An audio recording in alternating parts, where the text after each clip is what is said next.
So let's chat about The Perfect Crimes of Mrn Hys, a queer historical romance novel by Cat Sebastian set in 1750 England.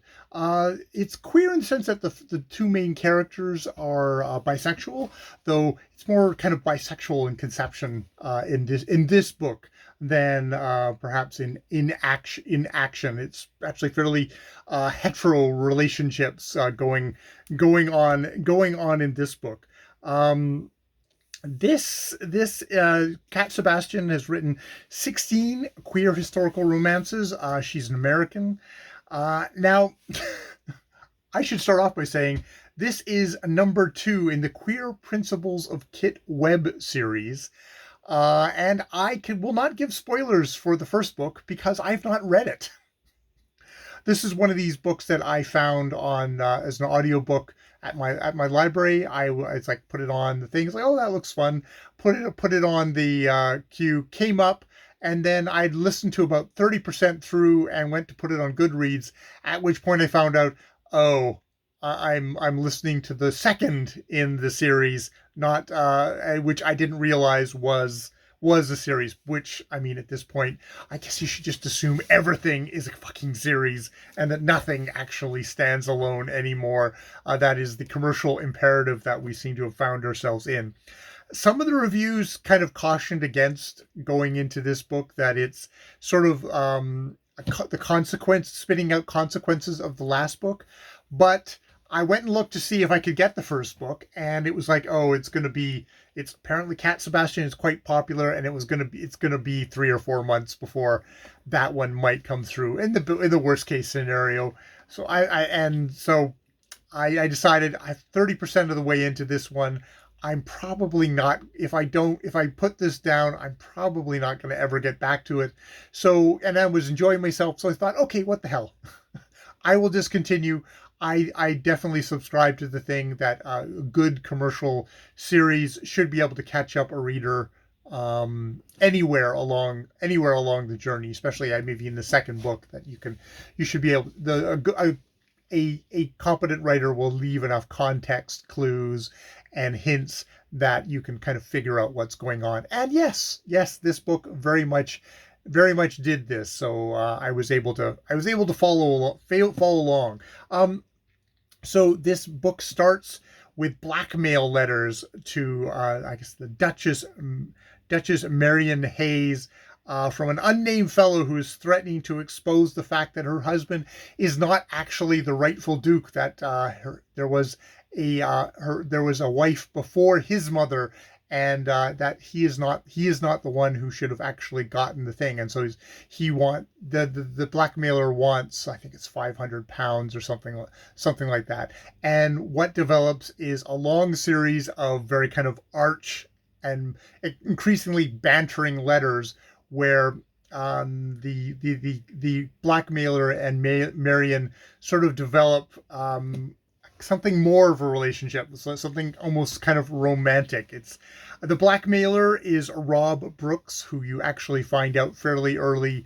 He is actually the one who would be the rightful heir, and he's quite horrified by this. He is a reprobate thief, murderer, and blackmailer, but he's very much against the rich. He's on just kind of purely principled grounds. He doesn't want to be a gentleman or anything like that. He definitely has kind of a heart of gold and a taste for strong women, perhaps a strong woman like Mrn Hys, who it's revealed that and I will be vague about this because it's part of what I think happens in the first book, has committed an act which means that she needs to get out of London right away. And after tying her blackmailer to the bed, so that she, and then the act is committed, they end up going on a road trip with Marion dressed as a young man. So yeah, there's more kind of bisexual in description in this book. It's more about how how thoroughly traumatized Rob by his time in jail is also sort of loves to be dominated by women, by Marion perhaps, who with her after a miserable time with her husband the Duke, needs a man who is kind and thoughtful and ready to break the rules in all the right ways. It's one of these books. It's a romance book, and you have to kind of accept that Rob is, yeah, in real life, a blackmailer, thief, murderer isn't someone you would want to get mixed up with. That would It's most likely going to be somebody who is a sociopath who is going to exploit you for whatever their uses of you are, and drop you like a hot rock. But no, that's not that kind of a story. It's the kind of story where the bad boy is hot and has a heart of gold, and is going to be everything that the heroine needs. But that said, I like the dynamics. I've read more than a few books, kind of an urban fantasy where it's all about alpha males dominating the strong heroine who secretly wants to be, wants her daddy for her kind of her be able to surrender and have her release. This is a book where no, actually, Marion gets to be the tiger, the semi-dominant one, but it's not never to that kind of a level. It's all kind of very lovingly kinky, I guess, is what. So that is kind of a nice change, and it's fun. This is definitely a plot light book. The seems like the big plot happened in the earlier book, which I it's quite good at just explicitly kind of stating all the stuff that happened in that book. And this story, and that seems to have been with Marion and Kit who does not show up, hardly shows up in this book at all, just in the last. But I like the character interaction between Rob and Marion, and they're developing the romance. So that for me is like, there's always plots in these things, but they're always rote plots. So I'm happy to miss out on a lot of stuff like that.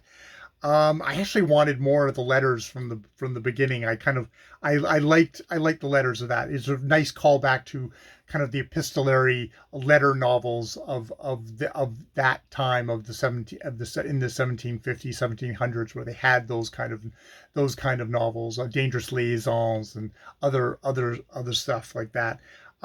There's a plot about a thieving landlord, which seems to just kind of be added to give the book some plot, some kind of thing, but it's not really that essential.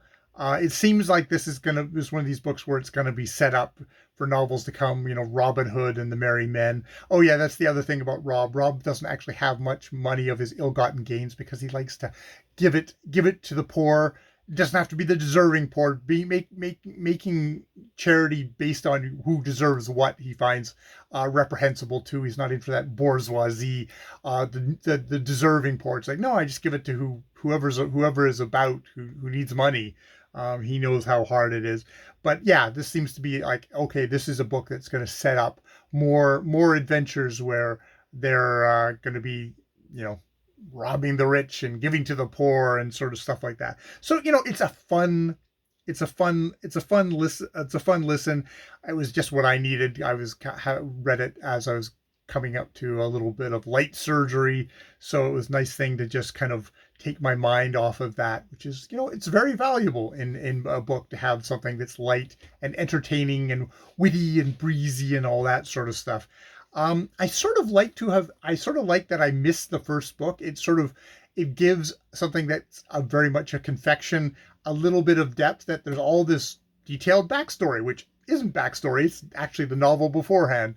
That said, I'm probably going to go back. I have reserved the first book in the series so I can listen to that and just, and enjoy a little bit more of this world, this fantasy, fantasy England.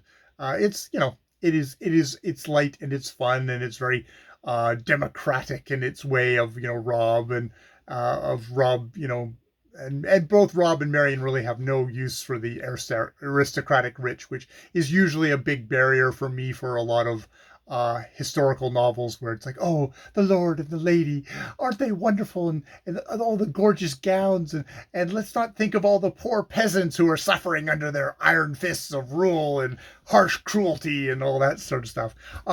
The audiobook narrator does, I know I didn't actually write down his name. He does a fine job. Actually, I find his male voices are a little bit annoying, especially Rob, who's got the kind of a nasally, it's a very, I can't do it, but it's a very nasally voice, which I found a little bit off-putting. It's funny when he voices Rob and when Kit does show up, they both have sort of the similar voice. There's not too much of a differentiation, which I guess is because they're friends, but it would have been nice if they were varied.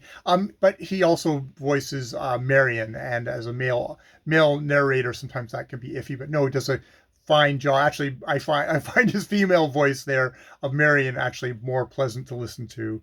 But yeah, fun, light thing, and yes, it's I think as Steve Donahue was talking about, all romance covers nowadays, they're all for some reason we're doing kind of all have this kind of a cartoon style, which is, I guess it goes for the light thing of the stuff. It's just like, it's funny how you get into a certain kind of